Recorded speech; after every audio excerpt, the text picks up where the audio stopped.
বড় হুজুর পাক নামে খ্যাত মহান সুফি সাধক হজরত সৈয়দ শাহ রশিদ আলী আল কাদেরি আল হাসানি আল হোসাইনি আল বাগদাদির তৃতীয় বার্ষিক উরস শরীফ আজ 30শে শ্রাবণ 1431 বঙ্গাব্দ 15ই আগস্ট 2024 বৃহস্পতিবার পালিত হচ্ছে মেদিনীপুর শহরের জোড়া মসজিদে অবস্থিত তার মাজার শরীফে। তিনি হজরত মোহাম্মদ পাকের এর 35তম বংশধর এবং সেই সঙ্গে কাদেরিয়া তরিকার প্রতিষ্ঠাতা বড় পীর সাহেব হজরত আব্দুল কাদের জিলানী পাকের 22তম বংশধর।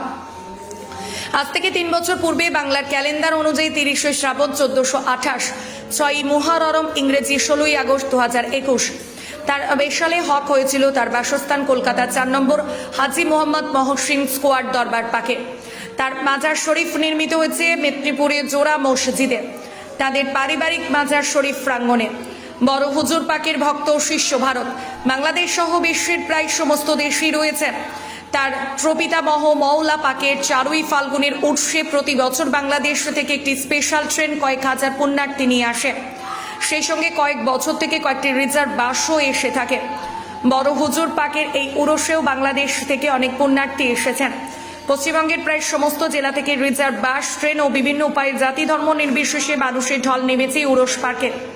বড় হুজুর পার্কের বর্তমান স্থলাভিষিক্ত উত্তরাধিকারী সাজ্জাদানশীল হুজুর পাক হজরত সৈয়দ শাহ ইয়াসুব আলী আল কাদেরি আল বাগদাদির পরিচালনায় এই উরস পাক পালিত হচ্ছে।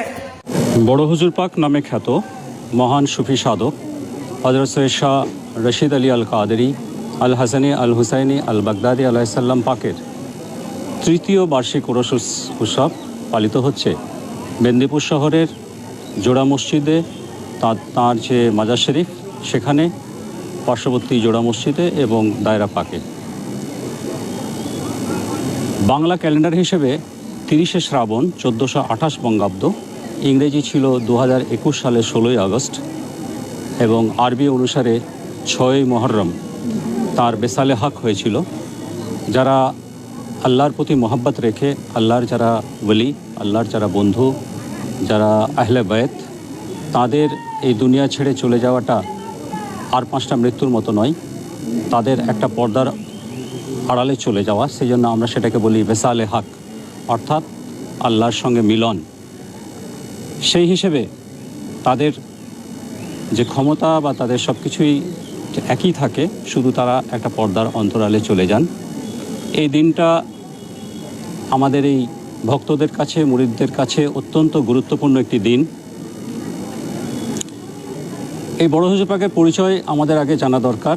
তিনি হচ্ছেন আলে রসুল, আলে মোহাম্মদ এবং আহলে বায়েত, যেটা আমি আগেই বললাম যে ইসলাম ধর্মের প্রবর্তক হজরত মোহাম্মদ সাল্লাল্লাহু আলাইহি ওয়াসাল্লাম পাকের তিনি সরাসরি 35তম বংশধর এবং এই একই নবী পরিবারের আরেকজন উজ্জ্বলতম জ্যোতিষ্ক বড় পীর সাহেব হজরত আব্দুল কাদের জিলানী, ইরাকের বাগদাদ নগরীতে যার মাজার শরীফ রয়েছে, তিনিও আল হাসানি এবং আল হুসাইনি, অর্থাৎ হজরত মোহাম্মদ সাল্লাল্লাহু আলাইহি সাল্লামের পিতার দিক থেকে তিনি হজরত মোহাম্মদ সাল্লাল্লাহু আলাইহি সাল্লামের বংশধর ইমাম হাসান আলাইহিস সালামের দ্বারা, আবার মাতার দিক থেকে তিনি হজরত ইমাম হুসাইন আলাইহিস সালাম পাকের মাধ্যমে হজরত মোহাম্মদ সাল্লাল্লাহু আলাইহি সাল্লামের বংশধর, সরাসরি বংশধর। তো সেই হজরত আব্দুল কাদের জিলানী তিনি সুফি কাদেরিয়া তরিকার প্রতিষ্ঠাতা। তাঁর দিক থেকেও 22তম বংশধর হচ্ছেন এই বড় হুজুর পাক। আজ থেকে প্রায় 250 বছর আগে 1766 খ্রিস্টাব্দে তাঁর পূর্বপুরুষ, বড় হুজুর পাকের পূর্বপুরুষ হজরত সৈয়দ শাহ আবদুল্লাহ আল জিলি আল বাগদাদি আলাইহিসসালাম পাক, তিনি সিরিয়ার হামা শরীফে থাকতেন। সেখান থেকে ইরাকের বাগদাদ শরীফ হয়ে তিনি এই হিন্দুস্তানে তশরিফ আনেন, উড়িষ্যার চাঁদবালি বন্দর হয়ে, এবং তার মাধ্যমেই বলা যায় যে বাংলা তথা ভারতে কাদেরিয়া তরিকার প্রসার ঘটে। তো তিনি এসে প্রথমে বর্ধমান জেলার মঙ্গলকোটে অবস্থান করেন। কিছুদিন অবস্থান করার পর তিনি ফিরে যান, কিন্তু রেখে যান 2 পুত্রকে। তার 2 বড় শাহজাদা হযরত সৈয়দ শাহ জাকের আলী আল কাদেরি, তাঁর মাজার শরীফ রয়েছে মঙ্গলকোটে, এবং আরেক পুত্র হযরত সৈয়দ শাহ রওশন আলী আল কাদেরি, তাঁর মাজার শরীফ বিহারের পূর্ণিয়া জেলার হযরত রওশনগঞ্জে। এই মঙ্গলকোটের পরেই মওলা পাক, অর্থাৎ এই পরিবারের আরেকজন উজ্জ্বলতম জ্যোতিষ্ক, যার প্রত্যেক বছর 4ই ফাল্গুন যার ওরসে বাংলাদেশ থেকে স্পেশাল ট্রেন আসে, সেই মওলা পাক হচ্ছেন মওলা পাকের আব্বাজান আলা হুজুর পাকের আমলে এই মেদিনীপুর তাদের সাধনক্ষেত্র এবং তাদের বাসভূমি হয়ে ওঠে। এবং এই জোড়া মসজিদ এবং তাদের যে পারিবারিক মাজার শরীফ প্রাঙ্গণ, এটাও এই আলা হুজুর পাকের আমলে গড়ে ওঠে। তারই শাহজাদা পাক হচ্ছেন মাওলা পাক, যার ওরসে বাংলাদেশ থেকে স্পেশাল ট্রেন আসে। এবং প্রত্যেক যুগে একজন মহান পুরুষ এই কাদেরিয়া তরিকার, সিলসিলায় কাদেরিয়া তরিকার সর্বময় দায়িত্ব পালন করে থাকেন, যাকে বলা হয় সাজ্জাদা নশীন। বর্তমান বড় হুজুর পাকের পরবর্তী সাজ্জাদা নশীন হয়েছেন তারই স্থলাভিষিক্ত উত্তরাধিকারী হজরত সৈয়দ শাহ ইয়াসুব আলী আল কাদেরি আল বাগদাদি, যিনি হজরত মোহাম্মদ সাল্লাল্লাহু আলাইহি ওয়াসাল্লাম পাকের 36তম বংশধর এবং একই সঙ্গে কাদেরিয়া তরিকার প্রতিষ্ঠাতা হজরত আব্দুল কাদের জিলানী আলাইহিস সালাম পাকের 23তম বংশধর। তার এই আজকে যে হাজার হাজার মানুষ এখানে এসছেন, ভারত, বাংলাদেশ সহ বিশ্বের বিভিন্ন দেশ থেকে বড় হুজুর পাকের মুরিদ সারা বিশ্বে ছড়িয়ে রয়েছেন। সেই সব জায়গা থেকে মানুষ এসছেন। পশ্চিমবঙ্গের প্রায় সমস্ত জেলা থেকে মানুষ এসছেন এই বড় হুজুর পাকের মাজার পাকে তার করুণা প্রার্থনা করার জন্য, তার কাছে প্রার্থনা জানানোর জন্য এবং সেই সঙ্গে সঙ্গে দায়রা পাকে সাজ্জাদা নশীন হুজুর পাকে জিয়ারতের জন্য মানুষ ভিড় করছেন। আমরা আসলে পাপী তাপী মানুষ, আমাদের প্রার্থনা সরাসরি আল্লাহর কাছে সবসময় কবুল হয় না বা পৌঁছায় না। কিন্তু যারা অনুগ্রহপ্রাপ্ত, যারা আল্লাহর খাস ওলি, আহলে বাইত যার কথা বললাম, কোরআন শরীফে যাদের পবিত্রতার ঘোষণা করা হয়েছে, আলে মোহাম্মদ যাদেরকে আমরা দরুদ শরীফ পড়ি প্রত্যেক নামাজে, তো তাদের যে পবিত্রতা কোরআনে ঘোষণা করা হয়েছে, সেই পবিত্রতার কারণে এবং সেই সঙ্গে সঙ্গে তাদের যে কৃচ্ছ সাধনা, তাদের যে আত্মসংযম, তাদের যে সাত্ত্বিক জীবনযাপন এবং তাদের যে নিষ্কলুষ চরিত্র, সেই কারণে তারা আল্লাহর এতই নিকটবর্তী হয়ে যান যে তাদের কাছে আর আল্লাহর ওয়াদেও কিছুই থাকে না। তাদের মাধ্যমে যখন আমরা প্রার্থনা করি, তাদের ওসিলায় যখন আমরা প্রার্থনা করি, এটা কোরআনেও কথা বলা আছে এবং হাদিস শরীফও বলা আছে যে ওসিলার মাধ্যমে আল্লাহর কাছে চাইতে হবে। সুতরাং আমরা এইসব পাপী তাপী মানুষ তাদের এই সুফি বা ওলি আল্লাহর মাজারে আসি, তাদের মাধ্যমে আমরা যখন আল্লাহর কাছে কোনো কিছু প্রার্থনা জানাই, আমাদের সেই প্রার্থনা কবুল হয় বা আল্লাহর কাছে গৃহীত হয় এবং আমাদের যে আত্মিক উন্নতি ঘটে।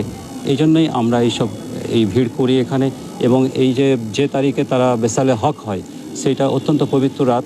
এই পবিত্র রাতে আমরা সারা রাত এখানে বিভিন্ন অনুষ্ঠান হয়, মিলাদ মাহফিল হয়, ওয়াজ মাহফিল হয়, বিভিন্ন জায়গা থেকে নামকরা আলেম আসেন, তারা এই বড় হুজুর পাকের জীবন নিয়ে এবং ইসলামে যে সুফিজম, যেটা আমি আগেই বললাম যে কারবালা শরীফের ঘটনার পর থেকে হযরত মুহাম্মদ সাল্লাল্লাহু আলাইহি সাল্লাম পাকের পরে মাত্র 50 বছর পরেই তার প্রিয় নাতি, দুই নাতি হযরত ইমাম হাসান আলাইহিস সালাম পাক এবং ইমাম হোসেন আলাইহিস সালাম পাকে শহীদ করা হয়েছিল।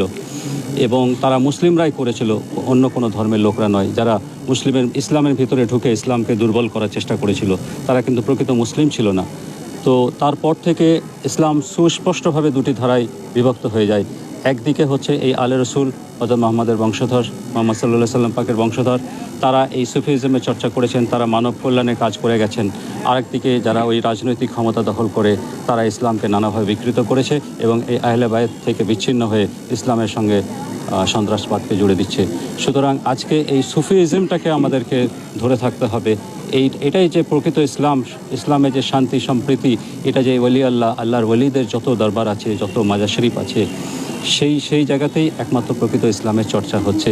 এটাই আমাদের মাথায় রাখতে হবে। আমি চৌধুরী ইফতেখারুল হক, আমি বর্ধমান একটা স্কুলের শিক্ষকতা করি। হুজুর পাক কেবলা কাবা, ওনার তৃতীয় উরুস পাকে আমরা শরীক হওয়ার জন্য এসেছি। হযরত সৈয়দ শাহ রশিদ আলী আল কাদেরি আল বাগদাদি আল ইসলামের এই তৃতীয় বার্ষিকীতে আমার সাথে আর বাংলাদেশ থেকে প্রায় 500-600 জনের মতো লোক এসছে। আরও অনেক লোক আসতো কিন্তু আসতে পারেনি বিভিন্ন কারণে। তো আমরা এখানে এসেছি, আমাদের বর্তমান সাজ্জাদা নশীন হুজুর পাক সৈয়দ শাহ ইয়াসুব আলী আল কাদেরি আল বাগদাদি মাজাদুল্লাহ আলাইহিস ইসলামের পরিচালনায় যে উরুস পাক হচ্ছে, সেই উরুস পাকে শরীক হওয়ার জন্য। তো এখানে এসে আমরা সবাই আজকে যে শান্তি বা রহমত নিয়ে যাচ্ছি, সেটার জন্যই আমরা দিনে আসা। আমরা প্রতি বছরই আসি, এটা তৃতীয়বার আসছি। তো ইনশাল্লাহ আমরা এভাবে আসবো আর আগামী তো আসার। কতটা ভালো লাগছে আপনি বাংলাদেশ থেকে ইন্ডিয়া পুণ্যার্থী হিসাবে এসেছেন? না, এটা তো আর বলার ভাষা রাখে না। আমরা যখন এখানে যারা মুরিদান আছি বা আমরা ওনাদের যে ফলোয়ার আছে, আমাদের জন্য এটা কোনো বলার ভাষা রাখে না যে কতটা আমরা শান্তি পাই বা কতটা আমাদের মনের শান্তির জন্য এখানে আসি। আমার নাম সৈয়দ মুনতাজিম উদ্দিন হোসেন, আমি আঞ্জুমানে কাদেরিয়া ট্রাস্টি মেম্বার সেক্রেটারি।